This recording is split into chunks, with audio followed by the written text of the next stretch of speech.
ವಿದ್ಯಾರ್ಥಿಗಳಿಗೆ, ಪಾಲಕರಿಗೆ, ಪೋಷಕರಿಗೆ ಚಾನಲ್ಗೆ ಸ್ವಾಗತ. ಈಗ ನೋಡಿ, ಒಬ್ರು ನಿನ್ನೆ ಕಾಮೆಂಟ್ ಹಾಕಿದ್ದಾರೆ, ಸರ್ ನಮಗೆ ಇಂಜಿನಿಯರಿಂಗ್ ಸೀಟ್ ಒಂದೇ ಸಿಗುತ್ತಾ, ಅಗ್ರಿಕಲ್ಚರ್ ನರ್ಸಿಂಗ್ ಸಿಗಲ್ವಾ? ಹೀಗೆ ಒಬ್ರು, ಅವರ ಹೆಸರು ಕರಿಬಸಪ್ಪ ಹಡಗಲಿ ಅಂತ ಒಬ್ರು ಕೇಳಿದ್ದಾರೆ. ಈಗ ನಿಮ್ಗೆ ಏನಿದು ಕೌನ್ಸಿಲಿಂಗ್ ಪ್ರಕ್ರಿಯೆ ಪ್ರಾರಂಭವಾಗ್ತದೆ, ಆಪ್ಷನ್ ಎಂಟ್ರಿ ಹಾಕ್ತೀರಾ, ನೀವು ಅಷ್ಟೊಂದು ಸೀರಿಯಸ್ ಆಗಿ ವಿಚಾರ ಮಾಡಿರೋದಿಲ್ಲ. ಬಹಳಷ್ಟು ಜನರಿಗೆ ಇದೊಂಥರ ವಿಚಿತ್ರ ಪ್ರಶ್ನೆ ಅನಿಸ್ಬೋದು, ಆದರೆ ಒಮ್ಮೆ ವಿಚಾರ ಮಾಡಿದಾಗ ಅವರ ಪ್ರಶ್ನೆಯಲ್ಲಿಯೂ ಕೂಡ ಒಂದು ಇದಿದೆ ಅಂತ, ಸತ್ಯ ಇದೆ ಅಂತ ಅನಿಸುತ್ತೆ. ಯಾಕಂದ್ರೆ ನೀವು ಇಂಜಿನಿಯರಿಂಗು ಹಾಕ್ಬೋದು, ನರ್ಸಿಂಗು ಹಾಕ್ಬೋದು, ವೆಟರ್ನರಿ ಹಾಕ್ಬೋದು, ಅಗ್ರಿಕಲ್ಚರ್ ಹಾಕ್ಬೋದು, ಹೀಗೆಲ್ಲ ಒಂದು ಇದನ್ನ ಹೇಳಿರ್ತಾರೆ. ಅಂದಮೇಲೆ ಯಾವ್ಯಾವ ಟ್ಯಾಬ್ ಎನೇಬಲ್ ಆಗುತ್ತೆ ಎಲ್ಲ ಹಾಕ್ತಾ ಹೋಗ್ತೀರಾ ನೀವು. ಅಂದಮೇಲೆ ಅವ್ರು ಏನು ತಿಳ್ಕೊಂಡಿದ್ದಾರೆ ಅಂತಂದ್ರೆ, ನಮಗೆ ಒಂದು ಇಂಜಿನಿಯರಿಂಗ್ನಲ್ಲಿ ಒಂದು ಸೀಟು, ನರ್ಸಿಂಗ್ನಲ್ಲಿ ಒಂದು ಸೀಟು, ಈಗ ಅಗ್ರಿಕಲ್ಚರಲ್ಲಿ ಒಂದು ಸೀಟು, ವೆಟರ್ನರಿಯಲ್ಲಿ ಒಂದು ಸೀಟು, ಈ ರೀತಿ ನಮ್ಮ ರ್ಯಾಂಕಿಗೆ ನಾವು ಒಂದು ವೇಳೆ ಅರ್ಹರಾಗಿದ್ರೆ ನಮಗೆ ಹೀಗೆ ಬೇರೆ ಬೇರೆ ಸೀಟುಗಳು ಅಲಾಟ್ ಆಗ್ತವೆ ಅಂತ. ಆದ್ರೆ ಅಂದ್ರೆ ಅವರು ಏನ್ ತಿಳ್ಕೊಂಡಿರ್ಬೇಕು, ಒಂದೊಂದು ಪಕ್ಕಕ್ಕೆ ಈ ರೀತಿ ಒಂದು ಹಾರಿಜಾಂಟಲ್ ಇದರಲ್ಲಿ ಕಾಲಮ್ಗಳಿರ್ತವೆ, ಎಲ್ಲದರಲ್ಲೂ ಒಂದೊಂದು ಅಲಾಟ್ ಆಗ್ತದೆ ಅಂತ. ಆದ್ರೆ ಏನಿದೆ, ನಾವೀಗ ಒಂದು ಏನು ಆಪ್ಷನ್ ಎಂಟ್ರಿ ಹಾಕ್ತಿವಲ್ಲ, ಅದು ಲಿಸ್ಟ್ ವರ್ಟಿಕಲ್ ಆಗಿ ಒಂದೇ ಲಿಸ್ಟ್ ಇರ್ತದೆ, ಅಲ್ಲೇನು ಸಪರೇಟ್ ಆಗಿ ಕಾಲಮ್ ಇರೋದಿಲ್ಲ. ಈಗ ಇಂಜಿನಿಯರಿಂಗಿಗೆ ಒಂದು ಕಾಲಮು, ವೆಟರ್ನರಿಗೆ ಒಂದು ಕಾಲಮು, ಅಗ್ರಿಕಲ್ಚರ್ಗೆ ಒಂದು ಕಾಲಮು, ನರ್ಸಿಂಗ್ ಒಂದು ಕಾಲಮು, ಹೀಗೆ ಏನು ಬರೋದಿಲ್ಲ. ಈಗ ನಾವು ಏನು ಹಾಕ್ತಿವಲ್ಲ ಆಪ್ಷನ್ ಎಂಟ್ರಿ ಎಲ್ಲ ಒಂದೇ ಲಿಸ್ಟ್ ನಲ್ಲಿ ಬರ್ತದೆ. ಅದಕ್ಕೆ ನಾವು ಪದೇ ಪದೇ ಪ್ರಯಾರಿಟಿ ತುಂಬಾ ಮುಖ್ಯ ಅಂತ ಹೇಳೋದು. ಈಗ ಒಂದ್ ವೇಳೆ ನಿಮ್ಗೆ ಇಂಜಿನಿಯರಿಂಗ್ 2ನೇ ಪ್ರಯಾರಿಟಿ ಅಂತ ತಿಳ್ಕೊಳ್ಳಿ, ನೀವು ಏನು ವೆಟರ್ನರಿ ಅಥವಾ ಅಗ್ರಿಕಲ್ಚರ್ ಅಥವಾ ನರ್ಸಿಂಗು ಯಾವುದೋ ನಿಮ್ದು ಫಸ್ಟ್ ಪ್ರಯಾರಿಟಿ ಇದೆ ಅಂದ್ರೆ ಅಲ್ಲಿಗೆ ಹೋಗ್ಬೇಕನ್ನೋದಿದೆ. ಒಂದ್ ವೇಳೆ ನಿಮ್ಗೆ ವೆಟರ್ನರಿ ಸಿಗ್ಲಿಲ್ಲ ಅಂದ್ರೆ ನೀವು ಇಂಜಿನಿಯರಿಂಗ್ ಹೋಗ್ತೀರಾ, ಅಥವಾ ನಿಮ್ಗೆ ಅಗ್ರಿಕಲ್ಚರ್ ಸಿಗ್ಲಿಲ್ಲ ಅಂದ್ರೆ ನೀವು ಇಂಜಿನಿಯರಿಂಗ್ ಬರ್ತೀರಾ, ಈ ರೀತಿ ಇದೆ. ಹಾಗಿದ್ದಾಗ ನೀವೇನ್ ಮಾಡ್ತೀರಿ, ಒಂದ್ ವೇಳೆ ಅವರಿಗೆ ಏನೇನು ಎನೇಬಲ್ ಮಾಡ್ತಾರೆ ನೋಡ್ಬೇಕೀಗ. ಏನು ಟ್ಯಾಬ್ ಓಪನ್ ಆದಾಗ ಅವರು ಸಿಇಟಿಯಲ್ಲಿ ಏನು ನೀಟ್, ಏನ್ ಮೆಡಿಕಲ್, ಡೆಂಟಲ್ ಇವನ್ನ ಬಿಟ್ಟು ಸಿಇಟಿ ಥ್ರೂ ಏನೇನು ಸೀಟ್ ಅಲಾಟ್ ಆಗ್ತವೆ ಎಲ್ಲ ಇದನ್ನ ಮಾಡ್ತೀವಿ ಅಂತ ಹೇಳಿದ್ದಾರೆ. ಈಗ ಸೀಟ್ ಮ್ಯಾಟ್ರಿಕ್ಸ್ಗಾಗಿ ಕಾಯ್ತಾ ಇದ್ದಾರೆ ಅವರು. ಒಂದ್ ವೇಳೆ ಎಲ್ಲ ಎನೇಬಲ್ ಮಾಡಿದ್ರು ಅಂತ ಅನ್ಕೊಳ್ಳಿ, ಅವಾಗ ನಿಮ್ಗೆ ವೆಟರ್ನರಿ ಫಸ್ಟ್ ಪ್ರಿಫರೆನ್ಸ್ ಇತ್ತಂದ್ರೆ ನೀವು ಮೊದಲು ವೆಟರ್ನರಿ ಕಾಲೇಜುಗಳನ್ನು ಹಾಕೋಬೇಕು, ನಂತರ ನಿಮ್ಗೆ ಸೆಕೆಂಡ್ ಪ್ರಿಫರೆನ್ಸ್ ಇಂಜಿನಿಯರಿಂಗ್ ಇದ್ರೆ ಇಂಜಿನಿಯರಿಂಗ್ ಹಾಕೋತೀರಾ.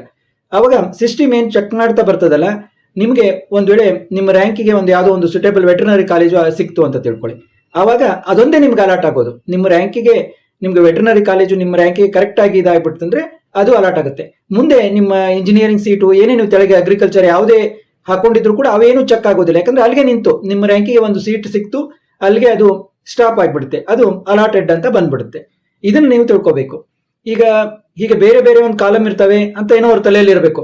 ನನ್ನ ರ್ಯಾಂಕಿಗೆ ನಂದು ವೆಟರ್ನರಿಯಲ್ಲೂ ಚೆನ್ನಾಗಿ ರ್ಯಾಂಕ್ ಇದೆ, ಅಗ್ರಿಕಲ್ಚರಲ್ಲೂ ಚೆನ್ನಾಗಿ ರ್ಯಾಂಕ್ ಇದೆ, ನರ್ಸಿಂಗ್ ನಲ್ಲೂ ಚೆನ್ನಾಗಿ ರ್ಯಾಂಕ್ ಇದೆ, ಇಂಜಿನಿಯರಿಂಗ್ ನಲ್ಲೂ ಚೆನ್ನಾಗಿ ರ್ಯಾಂಕ್ ಇದೆ. ಈಗ ನೋಡಿ, ಕೆಲವೊಂದು ವಿದ್ಯಾರ್ಥಿಗಳ ರ್ಯಾಂಕು ಎಲ್ಲದರಲ್ಲೂ ಚೆನ್ನಾಗೇ ಇರುತ್ತೆ.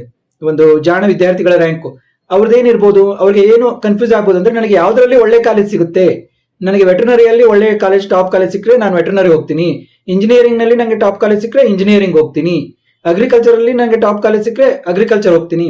ಯಾಕಂದ್ರೆ ಎಲ್ಲಾ ಇದರಲ್ಲೂ ಕೂಡ ನಮಗೆ ಟಾಪ್ ಕಾಲೇಜು, ಇದು ಒಳ್ಳೆ ಕಾಲೇಜು, ಇದು ಅಷ್ಟೊಂದು ಒಳ್ಳೆ ಕಾಲೇಜ್ ಅಲ್ಲ ಅನ್ನೋದು ಇದ್ದೇ ಇದೆ. ಅದನ್ನ ಏನ್ ಮಾಡ್ಲಿಕ್ಕೆ ಆಗೋದಿಲ್ಲ. ಹೀಗಾಗಿ ಆ ರೀತಿ ಕನ್ಫ್ಯೂಷನ್ ಮಾಡ್ಕೋಬೇಡಿ.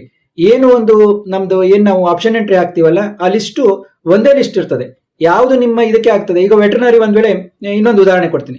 ಈಗ ನೀವು ವೆಟರ್ನರಿ ಮೇಲೆ ಹಾಕಿದ್ರಿ, ಅಗ್ರಿಕಲ್ಚರ್ ಹಾಕಿದ್ರಿ, ಇನ್ನೊಂದು ಇಂಜಿನಿಯರಿಂಗ್ ಹಾಕಿದ್ರಿ, ನಿಮ್ಗೆ ವೆಟರ್ನರಿಯಲ್ಲೂ ಯಾವ್ದು ನಿಮ್ಮ ರ್ಯಾಂಕಿಗೆ ಕಾಲೇಜ್ ಇದಾಗ್ಲಿ ಅಲಾಟ್ ಆಗ್ಲಿಲ್ಲ, ಅಗ್ರಿಕಲ್ಚರ್ ನಲ್ಲೂ ಯಾವ್ದು ಅಲಾಟ್ ಆಗ್ಲಿಲ್ಲ ಅಂತಂದ್ರೆ, ತೆಳಗಡೆ ಇಂಜಿನಿಯರಿಂಗ್ ನಲ್ಲಿ ಯಾವ್ದಾದ್ರು ನಿಮ್ಮ ರ್ಯಾಂಕಿಗೆ ಸೂಟ್ ಆದ್ರೆ ಇಂಜಿನಿಯರಿಂಗ್ ಅಲಾಟ್ ಆಗುತ್ತೆ. ಒಂದ್ ವೇಳೆ ನಿಮ್ಗೆ ವೆಟರ್ನರಿ, ಅಗ್ರಿಕಲ್ಚರ್ ಇಷ್ಟ ಇದ್ರೂ ಕೂಡ ನಿಮ್ದು ಥರ್ಡ್ ಪ್ರಯಾರಿಟಿ ಇಂಜಿನಿಯರ್ ಇದ್ರೂ ಕೂಡ ನಿಮ್ ರ್ಯಾಂಕಿಗೆ ಇಂಜಿನಿಯರಿಂಗ್ಗೆ ಅಲಾಟ್ ಆಗುತ್ತೆ. ಆ ರೀತಿ ಒಂದೇ ಸೀಟು ಅಲಾಟ್ ಆಗುತ್ತೆ. ಇನ್ನೊಂದು, ನಾನು option entry list last year ಮಾಡ್ಕೊಟ್ಟಂಗ ಇನ್ನೊಂದು ನನಗೆ ತುಂಬಾ ಒಂದು ಇದು ನೆನಪಾಗ್ತಾ ಇದೆ, ಅದು ಕೂಡ ನಿಮ್ಗೆ ಹೆಲ್ಪ್ ಆಗ್ಬೋದು. ಒಬ್ರು ತಾಯಿ ಮಗಳು, ಸಾಕಷ್ಟು ಲೇಡೀಸ್ ಕೂಡ ನನಗೆ ಆಪ್ಷನ್ ಎಂಟ್ರಿ ಹಾಕೊಡಿ ನಮ್ಮ ಮಗಳಿಗೆ ಅಂತ ಫೋನ್ ಮಾಡ್ತಾ ಇದ್ರು.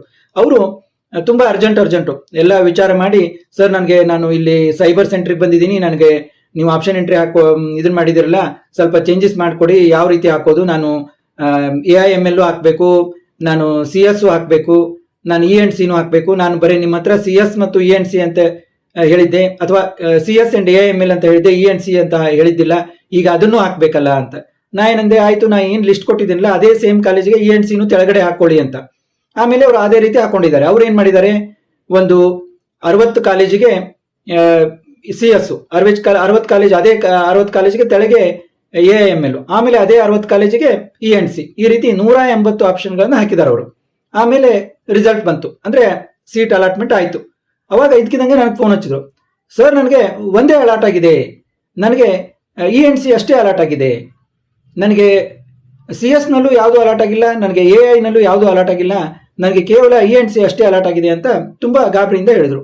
ನಾನಂದೆ ಮತ್ತೆ ಅಲಾಟ್ ಆಗಿದೆಯಲ್ಲ ಅಂತ. ಇಲ್ಲ ಸರ್, ಮತ್ತೆ ನಾನು ಅಷ್ಟೊಂದು 60 ಆಪ್ಷನ್ CS ಹಾಕಿದ್ದೆ, 60 ಆಪ್ಷನ್ AI ಹಾಕಿದ್ದೆ, ಮತ್ತೆ ನನಗೆ E&C ಅಲ್ಲಿ ಅಷ್ಟೇ ಒಂದೇ ಅಲಾಟ್ ಆಗಿದೆಯಲ್ಲ ಅಂತ.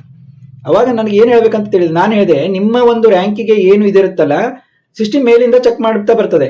ನಿಮ್ಗೆ CS ಅಲ್ಲೂ ಯಾವುದು ನಿಮ್ಮ ರ್ಯಾಂಕಿಗೆ ಇದಾಗಿಲ್ಲ, ಆಮೇಲೆ AI ನಲ್ಲೂ ಯಾವುದು ನಿಮ್ಮ ರ್ಯಾಂಕಿಗೆ ಸಿಕ್ಕಿಲ್ಲ, E&C ಸಿಕ್ಕಿದೆ, ಅದಕ್ಕೆ E&C ಅಲಾಟ್ ಆಗಿದೆ. ಅವ್ರ ರ್ಯಾಂಕು ತುಂಬಾ ದೂರ ಇತ್ತು, ಅದಕ್ಕೆ ಅಲಾಟ್ ಆಗಿದೆ.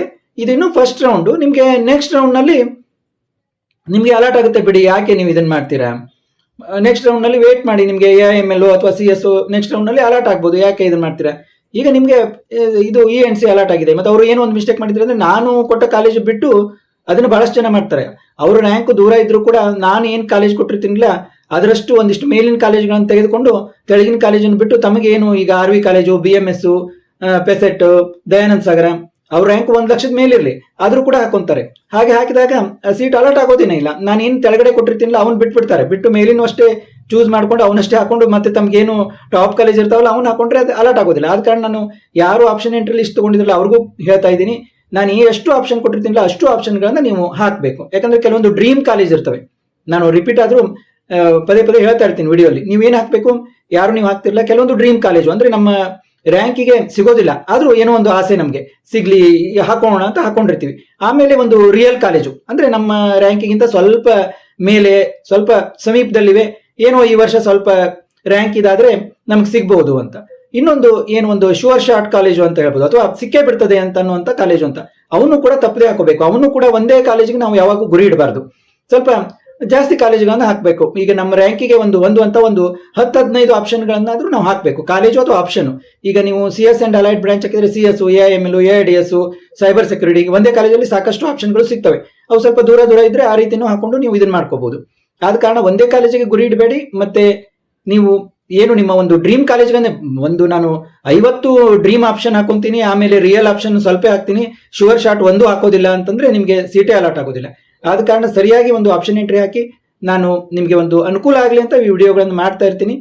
ಯಾರಿಗಾದ್ರೂ ನನಗೆ ತುಂಬಾ ಗೊತ್ತಾಗ್ತಾನೆ ಇಲ್ಲ ಆಪ್ಷನ್ ಎಂಟ್ರಿ ಹಾಕ್ಲಿಕ್ಕೆ ಅಂತಂದ್ರೆ ಒಂದು 500 rupees ಪೇ ಮಾಡಿ ಈ ನಂಬರ್ಗೆ ಮೊದಲು ಕಾಲ್ ಮಾಡಿ, ನನಗೆ ಮಾಡ್ಲಿಕ್ಕೆ ಆಗುತ್ತೋ ಇಲ್ಲೋ ಅಂತ ನಾನು ಇದನ್ನ ಮಾಡಿ ಆಮೇಲೆ ನಿಮ್ ಜೊತೆ ಮಾತಾಡಿ ನಾನು ಯಾವಾಗ ಕೊಡ್ತೀನಿ ಏನು ಅನ್ನೋದನ್ನ ಹೇಳ್ತೀನಿ. ನೀವು ಕಾಲ್ ಮಾಡಿ ನಿಮ್ಮ ಆಪ್ಷನ್ ಎಂಟ್ರಿ ಲಿಸ್ಟ್ ಅನ್ನ ಇದನ್ನ ಮಾಡ್ಕೋಬಹುದು. ಮತ್ತೆ ಮುಂದಿನ ವಿಡಿಯೋದಲ್ಲಿ ಭೇಟಿ ಆಗೋಣ.